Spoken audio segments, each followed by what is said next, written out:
ഓം നമോ ഭഗവതേ വാസുദേവായ. ഓം നമോ ഭഗവതേ വാതനാഥായ. ഓം നമോ ഭഗവതേ നാരായണായ.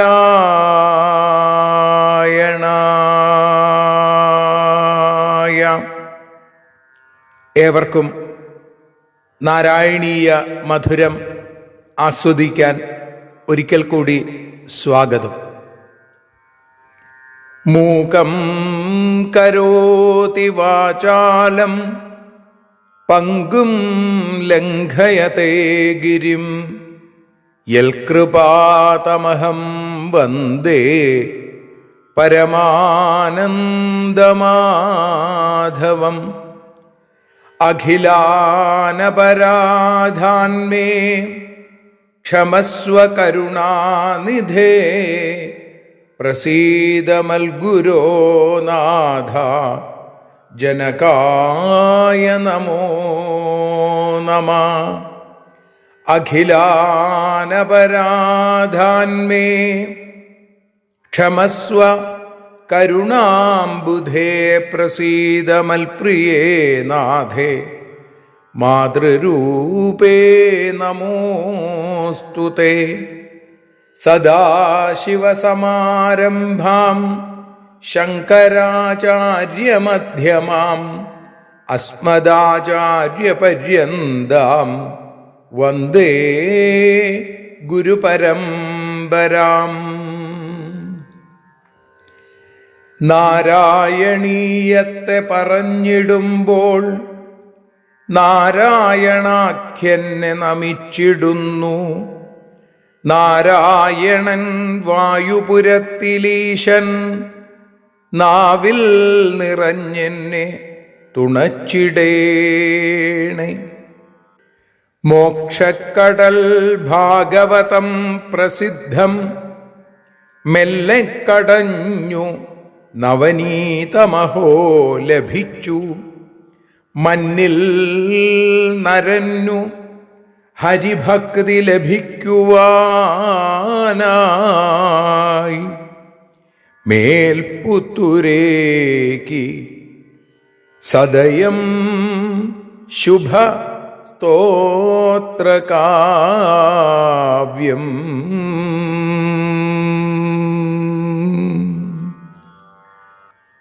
ശ്രീമന്നാരായണീയ വിചാര ഉപാസന നാരായണീയ മധുരം ഇന്ന് 68ാമത്തെ ദിവസത്തിലേക്ക് എത്തിയിരിക്കുന്നു.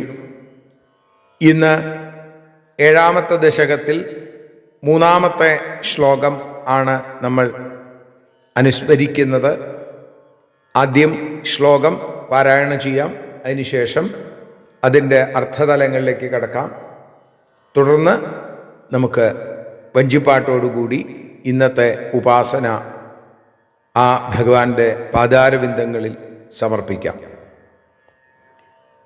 കോസൗ മാമവദത് പുമാനിതി ജലാപൂർണേ ജഗന്മണ്ഡലേ ദിക്ഷുദ്വീക്ഷ്യ കിമപ്യനീക്ഷിതവതാ വാക്യാർത്ഥമുത്പശ്യതാ.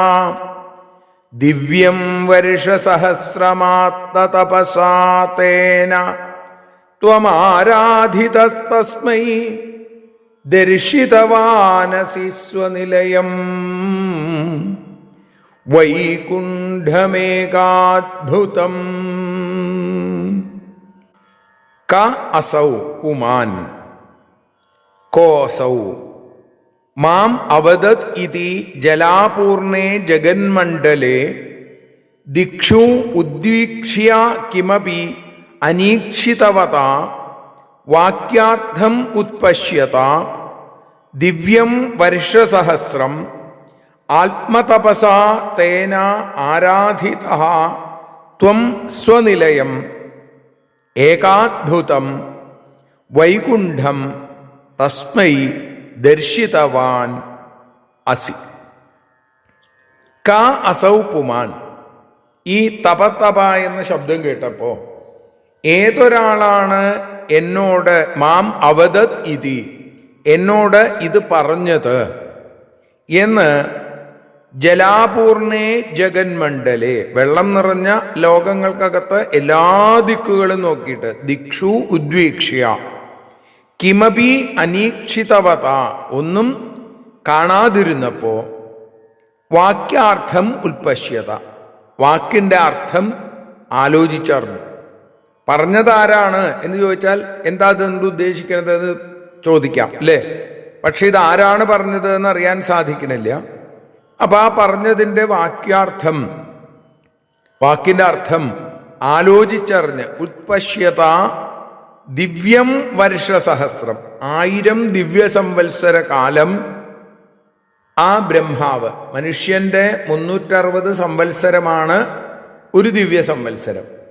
അങ്ങനെ 1000 ദിവ്യ സംവത്സരം, വർഷസഹസ്രം, ദിവ്യം വർഷസഹസ്രം, ആത്മതപസാ തേന ആരാധിത, ആ ബ്രഹ്മാവ് സേവിച്ചപ്പോ ആരെ സേവിച്ചു? ഭഗവാനെ. ത്വം ഗുരുവായൂരപ്പ അവിടുന്ന് തന്നെ സ്വനിലയം ഏകാത്ഭുതം, തൻ്റെ നിലയമായ തൻ്റെ വാസസ്ഥാനമായിരിക്കുന്ന ഏകാത്ഭുതമായിരിക്കുന്ന വൈകുണ്ഠം തസ്മൈ ദർശിതവാൻ അസി, ആ വൈകുണ്ഠലോകം ബ്രഹ്മാവിന് കാണിച്ചു കൊടുത്തു എന്ന് പറയുന്നു. പ്രാകൃത പ്രളയത്തിൻ്റെ അവസാനത്തിലാണ് ഭഗവാൻ ആദ്യം ജലം സൃഷ്ടിച്ചു. അതിൽ ബ്രഹ്മാണ്ഡ സ്വരൂപമായി വിരാട് പുരുഷനെ സൃഷ്ടിച്ചു. ആ വിരാട് പുരുഷന്റെ ശിരസ്ഥാനത്ത് ബ്രഹ്മാവ് ജനിച്ചു. അപ്പോൾ പിന്നെ ബ്രഹ്മാവിന് എന്തേ കാണാൻ സാധിക്കുള്ളൂ? ബ്രഹ്മാവിന് ആ വെള്ളം മാത്രമേ കാണാൻ സാധിക്കുള്ളൂ. അപ്പൊ അതുകൊണ്ടാണ് പറഞ്ഞത് ആ ജലാപൂർണേ ജഗന്മണ്ഡലേ, മുഴുവൻ ജലപൂർണമായിരിക്കുന്ന, 4 പാടും നോക്കിയപ്പോ വേറൊന്നും കണ്ടില്ല, വെള്ളം വെള്ളം സർവത്ര, അങ്ങനെ കാണാൻ സാധിച്ചുള്ളൂ. അപ്പൊ എല്ലാ ലോകങ്ങളുടെയും പുറത്ത് മേൽഭാഗത്ത് വൈകുണ്ഠലോകം അല്ലേ. 97-ാമത്തെ ദശകത്തിൽ പട്ടേരിപ്പാടിത് എന്താണ് വൈകുണ്ഠലോകം എന്ന് വീണ്ടും പറയുന്നുണ്ട് 10-ാമത്തെ ശ്ലോകത്തിൽ. ത്രംശ്യേസ്മിൻ സത്യലോകേ വിധി ഹരിപുരഭിൻ മന്ദിരാണ്യൂർധ്വമൂർധ്വം തേഭ്യോപ്യൂർധ്വം ഹി മായാ വികൃതി വിരഹിതോ ഭാതി വൈകുണ്ഠലോക എന്ന് അവിടെ പറയുന്നുണ്ട്. അപ്പോ ബ്രഹ്മാവ് ആ വൈകുണ്ഠലോകം കണ്ടു, അല്ലെങ്കിൽ ഭഗവാൻ കാണിച്ചു കൊടുത്തു. ഇനി ആ വൈകുണ്ഠലോകത്തെ കുറിച്ചാണ് അടുത്ത 3 ശ്ലോകങ്ങൾ നമുക്ക് പറഞ്ഞു തരുന്നത്. എങ്ങനെയാണ് വൈകുണ്ഠലോകം? ഇനി ആ ശ്ലോകം ഒരിക്കൽ കൂടി ചൊല്ലാം. അതിനുശേഷം അതിൻ്റെ മലയാള പരിഭാഷ ശ്രീഹരിയും. കോസൗ മാമവദൽപുമാനിതി ജലാപൂർണേ ജഗന്മണ്ഡലേ ദിക്ഷൂദ്വീക്ഷ്യ കിമപ്യനീക്ഷിതവതാ വാക്യാർത്ഥമുത്പശ്യത ദിവ്യം വർഷസഹസ്രമാത്തതപസാ തേന ത്വമാരാധിതസ്തസ്മൈ ദർശിതവാനസി സ്വനിലയം വൈകുണ്ഠമേകാത്ഭുതം. നാരായണ നാരായണ നാരായണ നാരായണ നാരദാദി വന്ദിക്കുന്ന ശ്രീവാതനാഥ. അശരീരി തൻ്റെ അർത്ഥം ഗ്രഹിച്ചോരാ നാൻമുഖനും 1000 സംവത്സരങ്ങൾ തപസ്സു ചെയ്തു. അവസാനം അനൂപമ ഗുണനിധി ദേവദേവൻ അത്യദ്ഭുത വൈകുണ്ഠത്തിൽ ദർശനം നൽകി. നാരായണ നാരായണ നാരായണ നാരായണ നാരായണീയ മധുരം സ്വീകരിക്കണേ. സർവത്ര നാരായണ നാമ സങ്കീർത്തനം. നാരായണ നാരായണ.